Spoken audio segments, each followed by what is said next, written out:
Mesdames, Messieurs, si j'avais été Odette Bache, je pense que je vous parlerais de ma vie avec certes un peu d'émotion, mais surtout beaucoup de simplicité. Aînée de 4 enfants, Odette Marcel, née Marmiès en 1908, je vois le jour à Berganti, sur le causse de Limoges, près du si beau Saint-Cyr-la-Popée. Je viens d'une famille modeste, comme tant d'autres. Mon père, cantonnier, incarnait l'humilité et le travail acharné.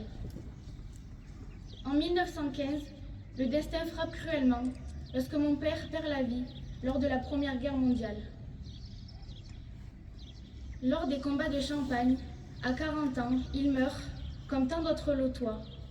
Un sacrifice qui sera nommé « Mort pour la France ».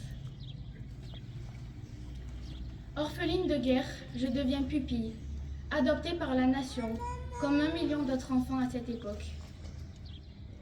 J'ai sûrement été élevée dans le devoir et le respect de ceux qui ont donné leur vie pour notre nation. Je me suis hissée, école primaire supérieure à Montcuq, puis école normale d'institutrice à Cahors en 1925.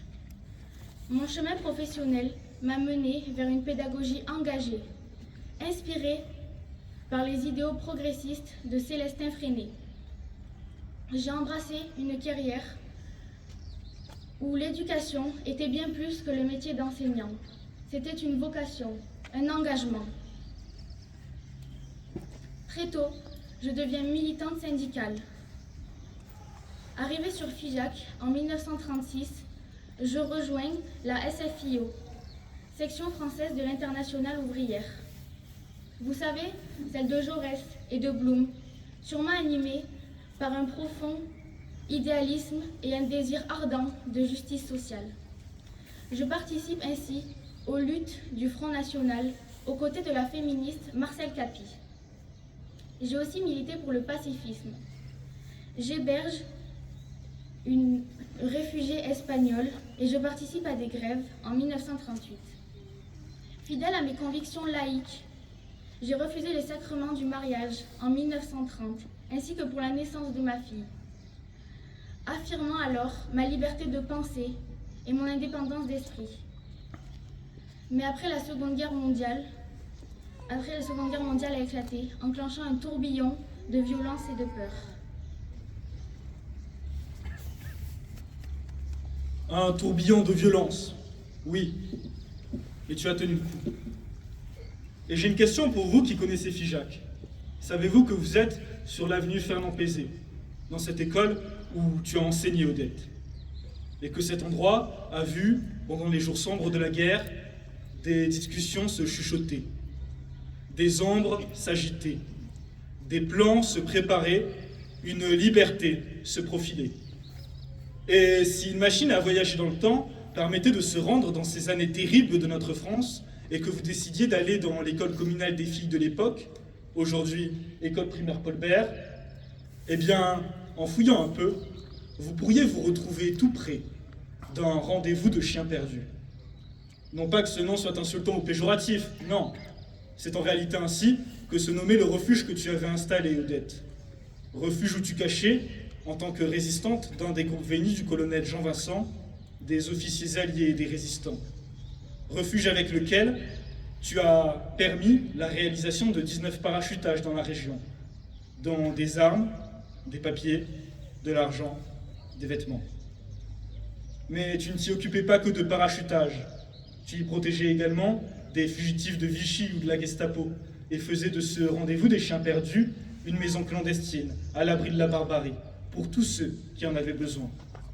Déjà, avant la défaite de 1940, tu y accueillis une réfugiée espagnole fuyant Franco.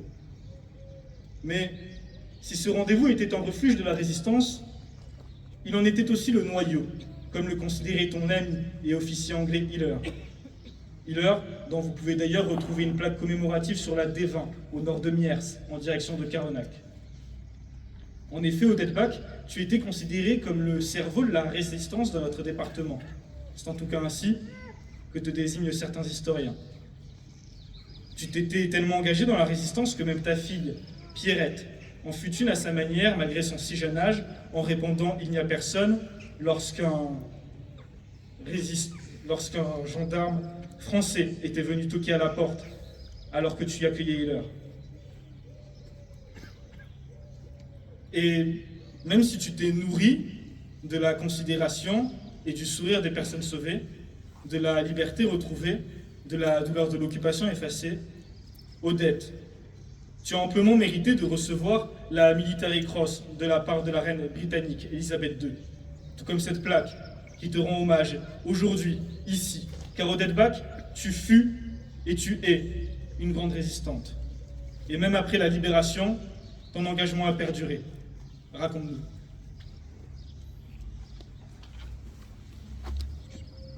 Après la guerre, j'enseigne à Souillac comme institutrice, puis comme professeure au collège. Toujours militante à la SFIO, je suis membre de la commission fédérale au début des années 1950.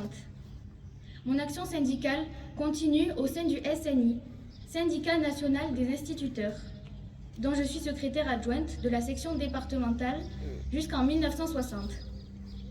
Élue au conseil départemental de l'enseignement primaire, j'en démissionne un temps pour protester contre la politique gouvernementale répressive et anti-laïque.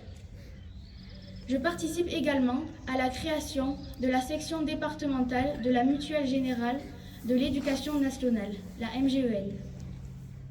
Veuve, c'est en 2002 que je m'éteins à Souillac, non sans avoir fait vœu de léguer mon corps à la science. Alors aujourd'hui, mesdames, messieurs, si nous avons choisi de nous exprimer, c'est pour faire exister Odette Bach, cette figure de notre ville de Figeac.